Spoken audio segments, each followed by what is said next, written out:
Well, hi, my name is Jim Royal. If you haven't already, please make sure that you subscribe to my video channel below. I'm a huge Beatles and Elvis Presley fan. Today I'm going to be talking about a classic solo Beatle album. This one comes from Paul McCartney and Wings.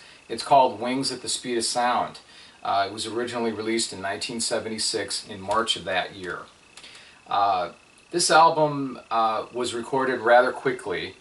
They had a big 1975-76 world tour that they were in the middle of. And let's see, they started recording this in the fall of 75, very little, but they recorded the majority of it for about a 30-day period between early January and early February of 1976, and then it was released, a month later.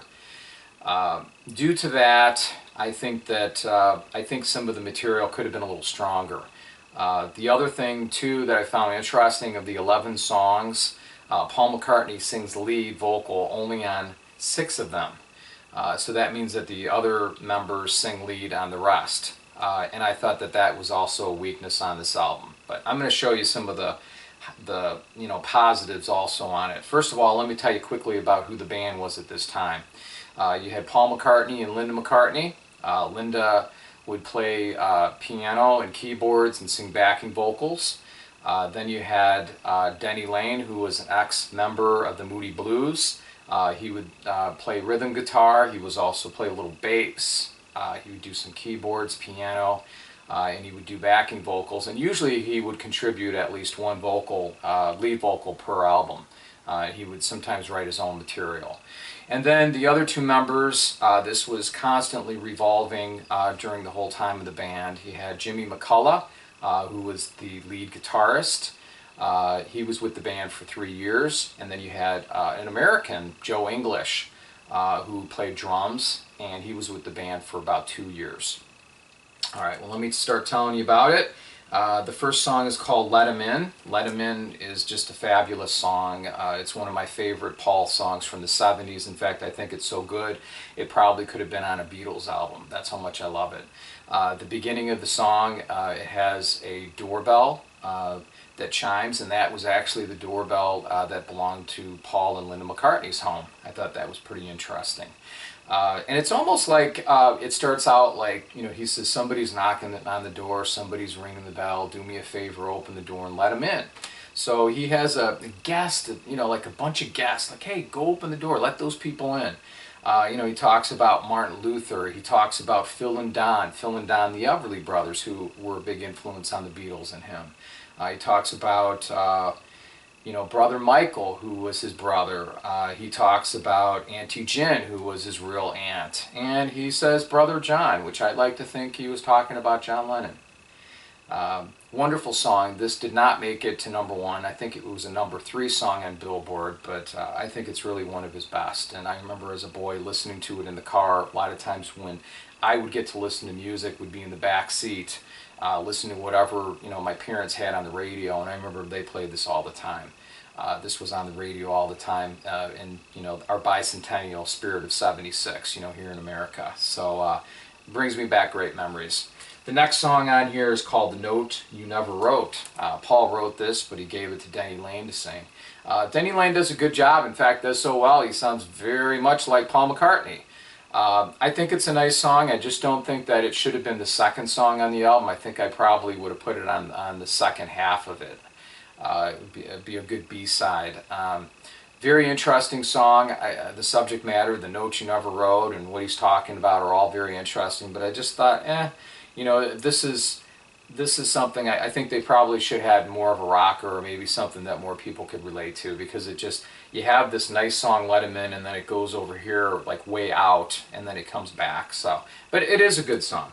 All right, next song is called She's My Baby. She's My Baby is one of those formula Paul McCartney songs. I do like it, but it's very formula. Kind of like, hey, I'm pressed to write another song here. What's it going to be? She comes out at night. Oh, she holds me tight. Oh, she's my baby.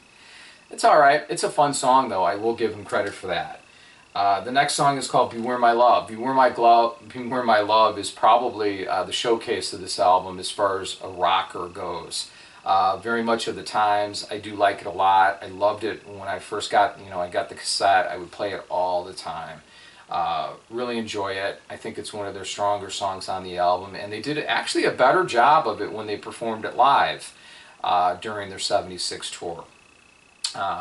It's a little long, I will say that, and it's interesting because it's like fragment. They recorded it, I think, maybe in fragments. You have an acoustic guitar intro part, and then it goes into the song, and it just sounds like, you know, maybe they could have done the arrangement, recording a little differently, but it's not taking away from the magic of it, though. It's really good. Paul produced this album, by the way, and he did a phenomenal job on all the songs. There's nothing. It's an A+ recording job. There's no flaws in it in that case, except for just kind of how they pieced it together. I like the song a lot. It's just really nice. The next song is called Wino Junko. Wino Junko is a song that Jimmy McCullough contributed, and he sings lead on it. Another song that he's had sung also with Wings was Medicine Jar. He wrote this with a musical partner of his. And Medicine Jar was always my favorite. That was off the prior album, Venus and Mars. But this one is a good job. I think he did good with it.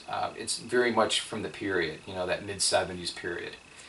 All right, side 2 starts off with Silly Love Songs. This is Paul answering his critics, you know, who's, you know, had enough of silly love songs, I need to know, because here I go again, you know, and I just love that. I've always liked this song. I know they played it quite a bit. This was a #1 song from Paul. Supposedly it has a disco feel, and that was borrowed from Al Green, Sha La La, one of his songs, which I think he's a great artist, and I love that song too. And I wanted to also stop here. There's a lot of horns on this album in different places.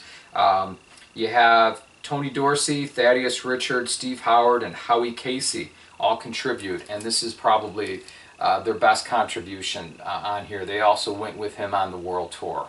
Silly Love Songs was later remade in 1984 off Give My Regards to Broad Street. Not as good of a version.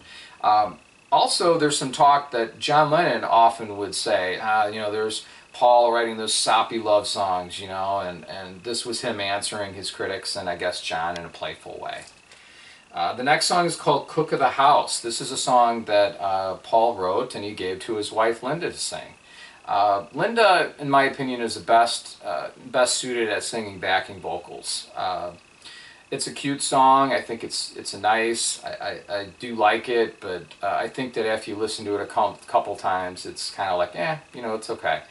There are interesting sounds on here, frying sounds, cooking sounds. Linda was a big cook. She loved the kitchen. She later would go on to write, you know, a cookbook. She was a vegetarian, and I thought she pulled it off okay. She did good. You know, everybody on this album had to have something, so this was hers. So I thought they did a good job with that. Time to Hide is the next song, and this song is by Denny Lane, and he sings it also.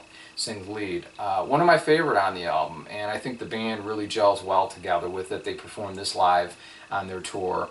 Time to Hide I've always liked. In fact, when I still have the cassette, but when I was a boy and I would play it, I would play Beware My Love, and then I'd flip it over, and I would, you know, maybe either rewind or forward, and there would be Time to Hide, and I just kept going back and forth. I loved it. It was just a lot of fun. All right, Must Do Something About It is a song that Joe English, the drummer, sang, and this is interesting. Paul wrote the song, and the story is that they were listening to the playback of this, the band, in the studio, and Joe was singing along with it, with the playback, and Paul just said, hey, I think it's better suited for you. So he gave it to him. I thought Joe, he had a great voice, did very well. Though, you know, it sounds very much from that mid-'70s period. It almost sounds very much like something that the rock band Hurt would do, the Wilson sisters, Ann and Nancy Wilson. Kind of like a Dog and Butterfly type song. But he pulled it off very well. I thought it was, you know, very nice. The next song is called Sam Ferry Ann. This is interesting because listening to this recently, it sounds very much like something that would have been on Ram or Red Rose Speedway. In fact, kind of like Muckleberry Moon Delight, if you've heard that song. I like it. It's only 2 minutes, but I thought he does really well, you know, working, you know, in just a 2-minute time frame on this. I really like it a lot. I think it's a great song. The last song on the album is called Warm and Beautiful. When just to save time here, I'm going to show you more about the album as we talk. Warm and Beautiful is a nice little ballad. It does a good job of closing the album. Nice little piano ballad, and there's some orchestration on there also. I like it. Anyway, this is, I'm going to show you the album. Warm and Beautiful was just a good song, you know. It's just fun, you know. It's just nice. All right, nice little piano ballad. So that's the record, and the other side looks the same. This almost looks like, the cover almost looks like a marquee, which I thought was kind of interesting. Right there. Nice sign advertising Wings. And then this is some pictures here of the band. Now this album, of a scale from 1 to 10, 10 being the best, I would give it a 6. And the reason I'm doing that is because I think it's a little uneven. I think that the songs stand out pretty good by themselves, but I just feel that the album probably could have been better if they would have taken more time on it, like I said before. And the fact that, you know, let's not do this democracy thing and, you know, have everybody contribute. I'm a big Paul McCartney and Beatles fan, and when I want to listen to them, I don't want to hear the drummer necessarily. He does a good job, but I want to hear Paul McCartney, and that's one reason why I give it the rating that I do. So I hope that you enjoyed my review, and please, like I said, subscribe to my channel if you haven't already done so. I want to show you the backside. This is interesting. I didn't really talk about this. These are different pictures of the band. You have Paul McCartney, you have Linda, you have Denny, you have Jimmy, and you have Joe. So take care. Thank you.